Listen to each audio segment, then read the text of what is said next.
พี่น้องมีเจ้าหน้าที่คอมมิวนิสต์ลาวแดงโตหนึ่งเขามาคอมเมนต์คมคูข่อยพี่น้องข่อยย่านพี่น้องหัวใจข่อยนี่ตกลงไปอยู่ตาตุ่มพุ่นเด้พี่น้องเดี๋ยวข่อยสิอ่านสู่หมู่เจ้าฟังเด้อเขาบอกว่าบักเขียวตายแล้วฝากถึงบักโจเซฟเทพโยบีซีบักวันติงทูโนบ่ต้องท้าทายทางการลาวอย่าประมาทอำนาจรัฐบาลลาว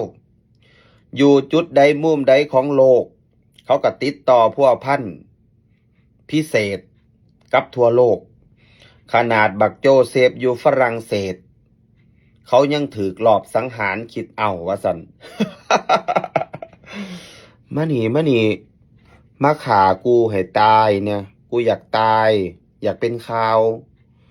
อยากให้เขาเฮ็ดข่าวว่าเทพโยตายพาดหัวข่าวไทยรัฐหนาหนึ่งเทพโยตายอยู่แคนาดาส่วนหลายมีแต่ตาขาวมึงน่ะให้ความสำคัญกับนายกรัฐมนตรีลาวหลายเกินไปเข้าใจบ่เพราะว่ามึงอยู่ใต้อำนาจเขานายกลาวแต่ละโตนะสิเว้าสู่ฟังบักท่องรุ่นบักซ้อนไส้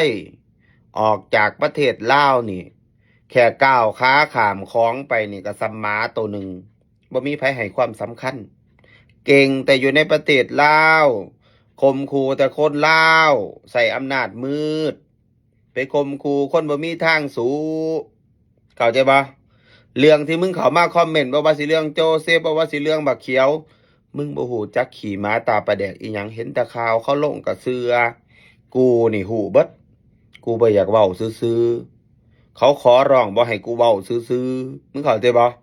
ความจริงน่ะมึงบ่ฮู้มึงเห็นเลื่อนไปเห็นทางเฟซมึงก็ว่าเขาตายมึงก็ว่าผู้นั้นรอบขามึงอยู่ในประเทศลาวมึงสิฮู้จักขี่ม้าตาประแดกอีหยังกูถามเนี่ยผู้นำลาวมึงแต่ละโตบ่ว่าสิเป็นบักท่องรุ่นบ่ว่าจะเป็นบักซ้อนไส้ไปต่างประเทศนี่ไปเยือนอเมริกาเมื่อก่อนไปเยือนแคนาดาไปเยือนออสเตรเลียไปเยือนฝรั่งเศสมึงหูบ่สหมาโตหนึ่งหมุดหัวแต่อยู่ในสถานทูตลาว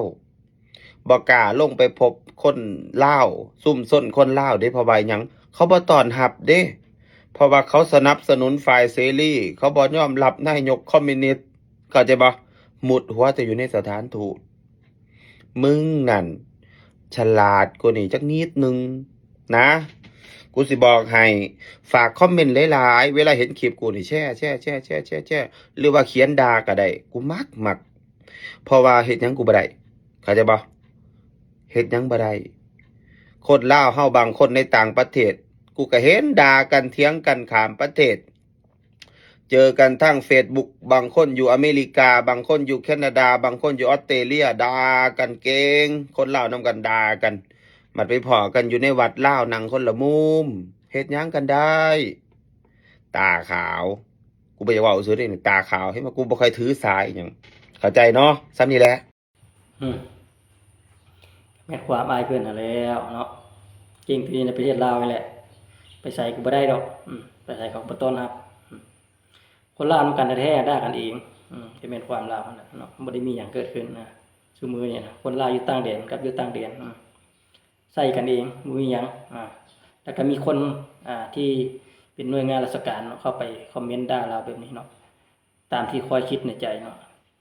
เจ้ามีภาระหน้าที่เจ้าเป็นคนสำคัญของพรรคของรัฐเจ้าบ่ควรไปเว้านั้นเนาะเจ้าไปเว้านั้นซ้ำกับเฮ็ดให้คอนเทนต์ให้เขาเฮ็ดให้เขาเว้าให้เจ้าซะเนาะเพราะว่าสิ่งที่เจ้าเว้าไปเจ้าเฮ็ดหยังเขาบ่ได้แต่ไปเว้าไปด่าเขาสุดท้ายเขาเอาเจ้ามาประจานแบบนี้เห็นบ่มาเว้าให้เจ้าแบบนี้สุดท้ายเสียหน้าเสียตาเนาะเฮ็ดหยังเขาบ่ได้แล้วแต่ไปเว้าไปด่าเขาซั่นๆเขียนได้เท่านั้นแหละแต่เขานี่ออกมาเว้าโดยเต็มปากเต็มคอเขาด่าเจ้าน่ะแถมให้เจ้าเฮ็ดเสียชื่อเสียงอีกเนาะเห็นบ่ทางที่ดีแล้วเงียบอย่าไปเว้าให้เขาซะมิดๆอยู่ตามที่เจ้าไปเว้าให้เขาในนั้นโอ้ยเจ้าเฮ็ดหยังเขาบ่ได้เขาอยู่ต่างประเทศพุ่นเจ้าฮู้ดีว่าเขาเป็นคนอะไรพวกนี้เห็นบ่คนที่ลี้ภัยเห็นบ่เขาเป็นพวกที่ต่อต้านรัฐบาลนี่เจ้าเฮ็ดหยังเขาบ่ได้สิ่งที่เจ้าบ่เฮ็ดไปหั่น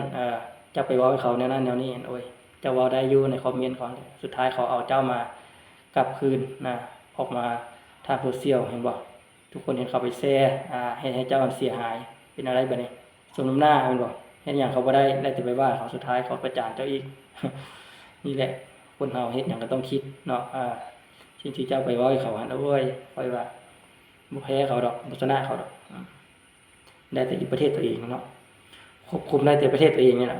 ควบคู่ไปเลย คนที่เขาบ่มีอำนาจเขาก็ย้านเนาะคนที่มีอำนาจได้มาควบคู่เขาก็ย้านแท้แม่นบ่เขาบ่มีอำนาจต่อสู้เจ้าเนาะเจ้ามีอำนาจเหนือเขาแม่นบ่เจ้าเฮ็ดหยังเขาก็ย้านแม่นบ่เขาบ่กล้าเฮ็ดอยู่นี่นะเฮ็ดล่ะก็ฝากถึงอ้ายเนาะให้เพื่อสังคมเด้ว่าเพื่อสังคมต่อไปเนาะก็สมเสยยกน้องสมเสยตบมือสมเสยสุดยอด